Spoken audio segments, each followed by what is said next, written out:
is going to come maybe in the middle of the discussion. We are going to discuss today the state of Pakistan with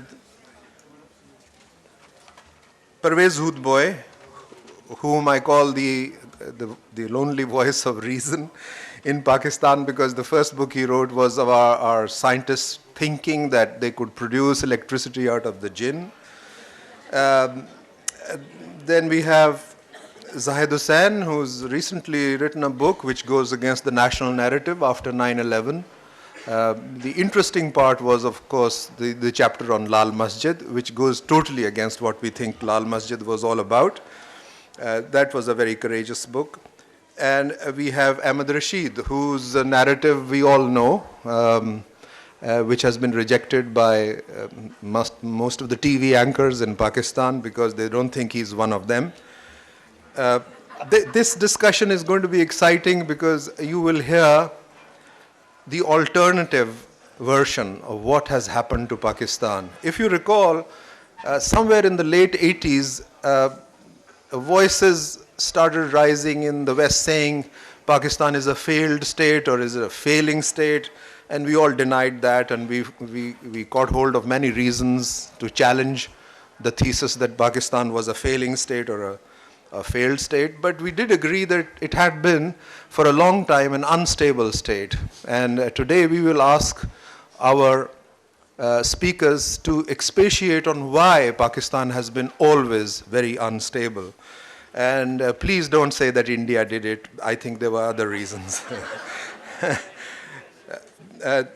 We have to discuss what has happened to human rights here. And if you were here just a while ago, where the poets were speaking, especially the woman's voice in poetry, which I think is the only voice which is relevant now, is, are we giving rights to our minorities and our women? That is going to be the main topic to discuss. And of course, the state of the economy is the other very critical subject that we have to touch, especially when our emotions are against some of the sources that maintain and keep our economy going. And we have to also look at the isolation of Pakistan. We discussed that in a fleeting manner in the earlier session, where Ahmed Rashid told us that we are regionally isolated and we are also internationally isolated. The appeal to international law is quite irrelevant because after the United Nations was formed, there was no organ inside the international community which would adjudicate any issues rising between states. The only way you could live in this world was not to be isolated in the UN Security Council, not allow a resolution passed under Chapter 7 against your country. And that was the only way to survive. Is Pakistan doing the right thing by isolating itself from the international community? That is one subject that we will try to tackle. Finally, the writ of the state. If you just count the places where the writ of the state is either absent or is a kind of diarchy, as you find in most of the places in Khyber Pakhtunkhwa, the diarchy means that the Taliban will order our deputy commissioner to do whatever he does. And then, of course, the national security state. Is it relevant? Do we have to go into some kind of self-correction mode to tackle this problem of national security? Do we agree on it? Do we have to be hostile to India forever? Do we think that if India flourishes, we are destroyed, or we cooperate under the SAARC resolutions? After this, I will invite Parvez Hoodbhoy to speak from the rostrum.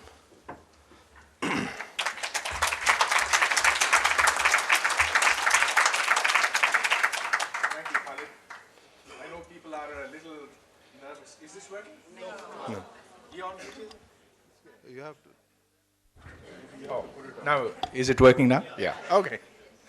I know people are a little nervous about things, and I know that they would like to be reassured. And I sincerely hope that the other speakers will provide that reassurance. But really, let's face up to facts. We're at the knife's edge. All around us, there's a seething mass of discontent, and we live on these little islands of prosperity. We build these high walls around our houses. We employ chowkidars. We have defense housing societies. And yet, once you move outside of that, you see the real Pakistan, and you see that it is a mass of people who don't have what it takes to live a civilized life. So, I am at a point where I think that there's a tsunami headed towards us. It's going to be a clerical tsunami. It's not going to be a tsunami that will address what the real problem is, which is deprivation. It will come from deprivation, but it will not move so as to remove the causes of that deprivation. It will be faith-driven. All you have to do is to listen to what is being said in the mosque today across the country. In fact, Khalid and I did a little project to understand what is being said across the villages of Punjab, and we've recorded what is being said over there, heard them, understood them, and have come to this conclusion that there is something big coming our way. And so the ones who don't want to face it, well, I suppose you could leave. And the ones who do want to face it will have to figure out how they're going to survive. In a sense, it's inevitable because it is a consequence of Pakistan having been born into a state of ideological confusion. You see, we liberals who are in this room, we refer to the lost dream of Quaid-e-Azam Muhammad Ali Jinnah and say that on his August 11th speech, he said, you can go to your temples, you can go to your mosques, etc., etc. Everybody knows all that. But Pakistan was born out of the two-nation theory, and let's not forget that. That theory said that there are two peoples who live on this subcontinent. There are Hindus and Muslims. They cannot live together anymore. Hindus have a different culture, they eat differently, they have different heroes, this, that, and that. They're different from us. We Muslims are going to live separate from them. It'll be nirvana, it'll be Jannat. And then it didn't turn out. 1971 proved that the two-nation theory was wrong. It simply is. But somehow we muddled through that, and today we are in a position where we again have to face the same question, what is Pakistan all about? The two-nation theory provides no help in understanding that, and therefore we have to reimagine Pakistan if Pakistan is to survive. Reimagine it so that it is inclusive, so that it doesn't matter who you are, which province you come from, which religion or which sect you belong to. But that's a long way away, and who am I to tell this to all the liberal fascists over here? Now, this morning I was called a liberal fascist for having said this by Muhtarma Rahila Qazi, who is the daughter of Qazi Hussain Ahmad, who, as you know, is the head of the Jamaat-e-Islami. And I asked her, I said, मोहतरमा मुझे ज़रा ये बताइए, आपने मुझे liberal fascist कहा है, ये एक ऐसी इस्तिलाह है जो मैंने पहले कभी सुनी नहीं, तो ज़रा बताइए कि इसके माने क्या हैं। तो उनका जवाब ये था कि वो लोग जो हमारे मजहबी इक़दार से इख्तलाफ करते हैं, वो लोग असल पाकिस्तानी नहीं हैं, वो लोग लिबरल फाशिस्ट हैं। तो मैंने जवाब में ये कहा कि आपके मजहबी इक़दार आखिर हैं क्या? इस वास्ते कि आप लोग जो हैं वो एक दूसरे के पीछे नमाज भी नहीं पढ़ सकते हैं, एक दूसरे की मसाजिद में जाकर खुदकुश छोड़ते हैं, एक यहाँ जितने हमने इमाम बारगाहों पे हमले देखे हैं, जितनी दरबारों को हमने निशाना बनते हुए देखा है, तो आपके इक़दार आखिर हैं क्या? And her job was, and her reply was, precisely because you say this, you're a liberal fascist because you are telling us that we are divided when in fact we are not. Well, a theocracy is perhaps inevitable. But then the question is, what kind of a theocracy will it be? Will it be one that subscribes to the Hanafi school, the Shafi school, the Maliki school, the Hanbali school? Which one? Because they've never tolerated each other for too long, have they? Will it be Deobandi or Barelvi? Well, they're blowing each other up. But they are united on one thing: death to Salman Taseer, and that Mumtaz Qadri is a hero. So on some things they are united. They are united against people like you and me. But then they will slit each other's throat once they've slit ours.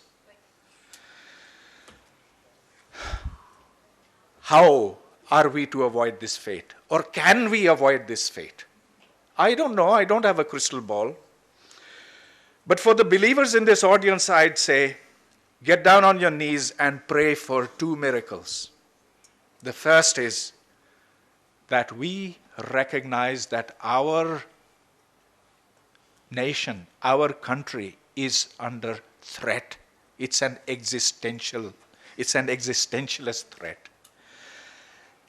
And this is particularly an appeal to the Pakistan Army, which is directly responsible for having created the state of affairs as they exist at the present time. There are Muslim countries all over the world.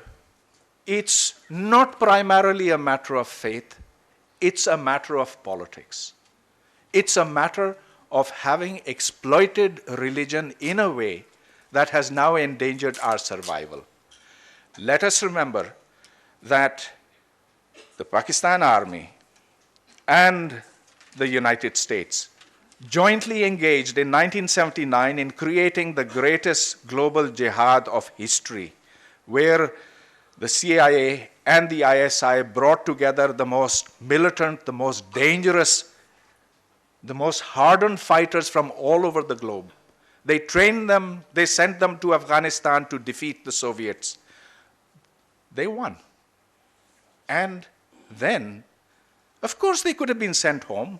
Of course, they could have been sent back to Egypt or to Algeria or to wherever they came from, back to Uzbekistan. But our army needed them. We needed them to, quote, liberate Kashmir. And of course, this is Kashmir Day today, isn't it? February 5th. The town is closed. And we also needed them to make Afghanistan our backyard. Now, after a while, they got out of control. We all know that. Today, it is these very people who are slitting the throats of their former mentors and their former supporters, the ones who trained them, the ones who sent them there. There is some realization in the army. It's coming, but will it come fast enough? And will the army realize that the threat to Pakistan is internal? It's not something that you can deal with by making more atom bombs. Yes, now we've surpassed India in the number of atom bombs that we've got. We're even going to get more than Britain has. So does that make us secure? Absolutely not. When the army starts realizing the fundamental mistake it has made, then we will be on the path to change. But that's not the only miracle that I want you to pray for. The other miracle I want is that we get a state. I don't mean a government only. I mean a state that's functioning, that can deliver justice, that can deliver equal opportunity, which can redistribute wealth in some equitable way, which can actually tax citizens for the services that are provided, because we don't pay taxes. The tax to GDP ratio in Pakistan is the lowest in the world, 9%. And above and beyond all else, I want you to pray that somehow we can contain the population bomb. Look, I grew up in this city. I went to school in this city like some of my school friends were sitting in the audience. And at that time, you remember, our city was a beautiful little city. it had 1 million people. And that million has become 18 million today. There is no country in the world, no city in the world that can handle a population growth that's 18 times over a period of, 40 years or so. So folks, I've said what I've said. I'm sorry if I depressed you, but I say that there is a way out. That way out is for us to get together and to put a coherent program of action. And that action has to be along these lines. We cannot try and solve the rest of the problems of the world. Okay, what's happened in Kashmir is awful. What's happening in Palestine is awful. What America did in Iraq is worthy of the strongest condemnation. But that's their problems. We